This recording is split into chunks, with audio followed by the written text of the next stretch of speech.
साधकों में से कई व्यक्ति हमसे ये पूछते रहते हैं क्या करें क्या करें क्या करें। मैं उनमें से हर एक से कहता हूँ ये मत पूछो, बल्कि ये पूछो क्या बने क्या बने क्या बने। अगर आप कुछ बन जाते हैं तो करने से भी ज़्यादा कीमती है, पर जो कुछ भी आप कर रहे होंगे वो सब सही हो रहा होगा। आप सांचा बनने की कोशिश करें।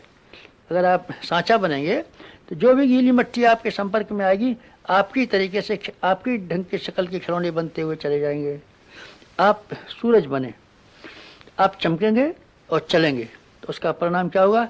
जिन लोगों के लिए आप करना चाहते हैं वो आपके साथ साथ चलेंगे और चमकेंगे। सूरज के साथ में 9 ग्रह और 32 उपग्रह हैं, ये सब के सब लोग चमकते हैं और साथ साथ चलते हैं। चूँकि सूरज चलता है, हम चले, हम प्रकाशवान हो। हम देखेंगे कि जिस जनता के लिए हम चाहते थे हमारा अनुगामी बने और हमारी ये नकल करे, आप देखेंगे कि आप चलते हैं तो दूसरे लोग भी चलते हैं। आप स्वयं नहीं चलेंगे और ये अपेक्षा करेंगे कि दूसरे आदमी हमारा कहना माने, मुश्किल बात है। आप गलें और वृक्ष बने, तो वृक्ष बनकर के अपने जैसे असंख्यों बीज आप पाएँ कि अपने भीतर से पैदा कर डालें। हमको बीजों की ज़रूरत है, हम बीज आइए, बीज बनिए, बीज आइए, बीज लाइए। कहाँ से बीज आएंगे? आप गलिए, वृक्ष बनिए और अपने भीतर से ही फल पैदा कीजिए और प्रत्येक फल में से ढेरों के ढेरों बीज पैदा कीजिए। लीजिए, बन गए तैयार। अपने भीतर से क्यों नहीं बीज बनाए?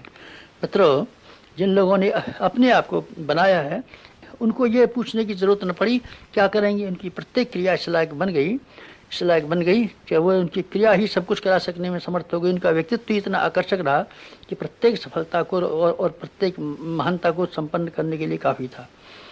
अर्जुन देव जी थाली बर्तन साफ करते थे, उन्होंने अपने को आपको अनुशासन में ढालने का प्रयत्न किया था। और जब उनके गुरु ये तलाश करने लगे कि हमको कौन सा शिष्य को अपना उत्तराधिकारी बनाया जाए, तो सारे विद्वानों की अपेक्षा, सारे नेता दूसरे गुण वालों की अपेक्षा उन्होंने अर्जुन देव को चुना। उन्होंने ये कहा, उनके गुरु रामदास जी ने, कि अर्जुन देव ने अपने आप को बनाया है और बाकी आदमी ये इस कोशिश में लगे रहे हम दूसरों से क्या कराएं और स्वयं क्या करें। जबकि होना ये चाहिए था कि अपने आप को बनाना चाहिए था। अर्जुन देव ने न कुछ किया था न कराया था, केवल अपने आप को बना लिया था। इसलिए उसके गुरु ने ये माना ये सबसे अच्छा आदमी है। सब ऋषियों ने अपने आप को बनाया था। उनके अंदर तप की संपदा थी, ज्ञान की संपदा थी। फिर बस जो कोई भी जहाँ कहीं भी रहते चले, जो कुछ भी काम उन्होंने कर लिया वही महानतम श्रेणी का उच्च स्तरीय काम कहलाया। अगर उनका व्यक्तित्व घटिया होता तो फिर बात कैसे बनती। गांधी ने अपने आप को बनाया, हजारों आदमी के पीछे चले। बुद्ध ने अपने आप को बनाया, हजारों आदमी के पीछे चले। हम अपने भीतर चुंबकत्व पैदा करें। खदाने के अंदर जो लोहे के कण और धातुओं के कण जमा हो जाते हैं, उसका कारण ये है कि उसके जहाँ कहीं भी खदान होती है वहाँ चुंबकत्व रहता है। चुंबकत्व से छोटी छोटी चीज़ों को खींचता रहता है। हम अपनी क्वालिटी बढ़ाएं, हम अपना चुंबकत्व बढ़ाएं, हम अपना व्यक्तित्व बढ़ाएं। बस ये सबसे बड़ा करने के लिए काम है। समाज की सेवा करेंगे, हाँ ठीक है, वो भी आपको करनी चाहिए, पर मैं ये कहता हूँ कि समाज की सेवा से भी पहले और ज़्यादा महत्वपूर्ण इस बात को आप समझें कि हमको अपनी क्वालिटी बनानी है। खनिज में से जो धातुएँ निकलती हैं कच्ची होती हैं, लेकिन जब पका करके ठीक कर ली जाती हैं और साफ़ सुथरी बना दी जाती हैं तो उन्हीं धातुओं का नाम स्वर्ण, शुद्ध स्वर्ण हो जाता है। उसी का नाम फौलाद हो जाता है। फौलाद हो जाता है। हम अपने आप को फौलाद बनाएं, अपने आप की सफाई करें, अपने आप को धोएं, अपने आप को प्रसिद्ध करें। इतना कर सकना अगर हमारे लिए संभव हो जाए तो समझना चाहिए आपका ये सवाल पूरा हो गया कि हम क्या करें। नहीं, क्या ये करें कि आप अच्छे बने।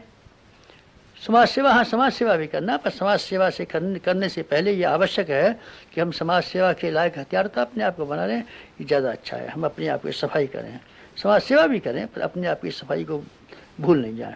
मित्रों, एक और बात कह करके हम अपनी बात समाप्त करना चाहते हैं। एक हमारा आमंत्रण अगर आप स्वीकार कर सकें तो बड़ी मज़ेदार बात हो। आप हमारी दुकान में शामिल हो जाएं। आप दुकान में शामिल हो जाएं। हमारी दुकान में बहुत फ़ायदा है। इसमें से हर आदमी को काफ़ी मुनाफे का शेयर मिल सकता है। मांगने से तो हम थोड़ा सा ही दे पाएंगे, ज़्यादा हम कहाँ तक दे पाएंगे। भीख मांगने वालों को कहाँ किसी ने क्या कितना दिया है, थोड़ा ही दे पाते हैं। लेकिन आप हिस्सेदार क्यों नहीं बन जाते हमारी दुकान में? अंधेर पंगे का योग क्यों नहीं बना लेते? हमारे गुरु और हमने साझेदारी की है।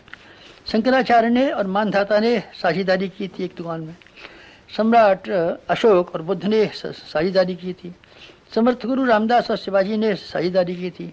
रामकृष्ण परमहंस और शिवाजी ने साझेदारी की थी। क्या आप ऐसा नहीं कर सकते?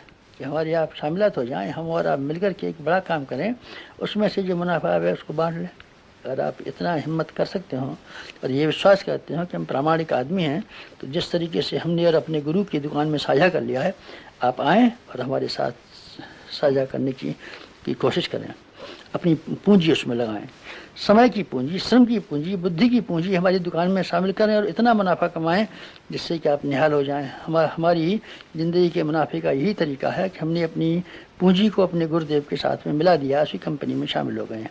हमारे गुरुदेव हमारे भगवान की कंपनी में शामिल हैं, हम अपने गुरुदेव की में शामिल हैं। आप में से हर एक को आह्वान करते हैं, अगर आपकी हिम्मत हो तो आप आएँ, हमारे साथ जुड़ जाएं और जुड़ कर के हम जो लाभ कमाएंगे भौतिक और आध्यात्मिक, उसका इतना हिस्सा आपके हिस्से में मिलेगा कि आप धन्य हो सकते हैं और निहाल हो सकते हैं, उसी तरीके से कि जैसे कि हम धन्य हो गए और निहाल हो गए।